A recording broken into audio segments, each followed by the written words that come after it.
Hey, what's up mga kaballers? Maligayang pagbabalik sa aking channel. Halina't pag-usapan natin ang balita patungkol sa mas gusto nga daw ng Boston Celtics magkampiyon sa NBA kesa sa NBA in-season tournament. At ang balita naman patungkol sa apat na nga pong player mga kaballers ang nilagay ng Warriors sa trade block. Tara't pag-usapan natin yan dito sa Basketball Hot Shots.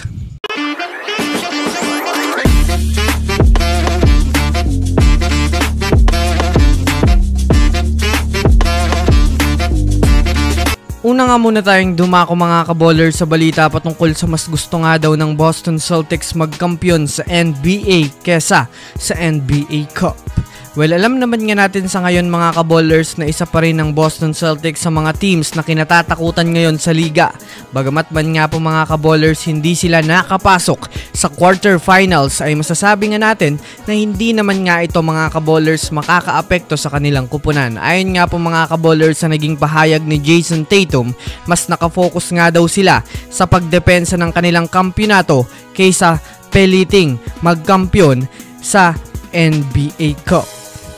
Kumbaga mga kaballers, hindi nga po masyadong pinaghandaan ng Celtics ang tournament na ito upang mas makapag-focus sila na ma-maintain ang kanilang strong play at rotation para sa pagpasok nila sa playoffs muli ay mapatumba nila ang mga harang at makuha muli ng back-to-back champion ngayong season.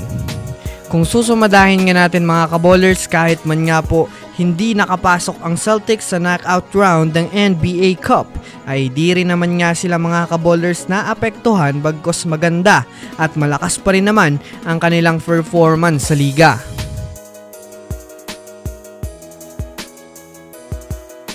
Samantala, dumako naman tayo mga kaballers sa balita patungkol sa apat na nga pong player mga kaballers ang maaaring bitawan na ng Warriors ngayong darating na trade season.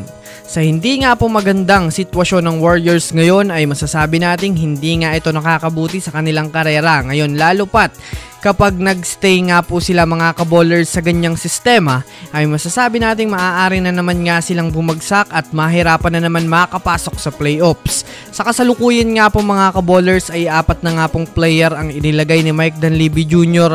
sa trade block. Ito nga po mga kaballers ay sina Andrew Wiggins, Moses Moody, Kevon Looney at Jonathan Kuminga na masasabi nating eksaktong timing nga ito mga kaballers dahil mataas ang trade value nito na maaari talaga silang makakuha ng dekalibreng manlalaro na makakatulong sa pag-ahon ng kanilang team pabalik sa pagiging top 1 sa Western Conference.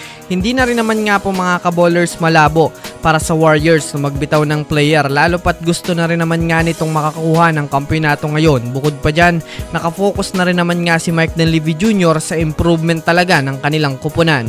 So yun lamang mga kaballers, yan lang naman ang pag-uusapan natin ngayon. Pindutin na ang subscribe and hit nyo na rin ang notification bell para sa mga susunod na updates sa mundo ng basketball. Again, this is Basketball Hot Shots. Thanks for watching.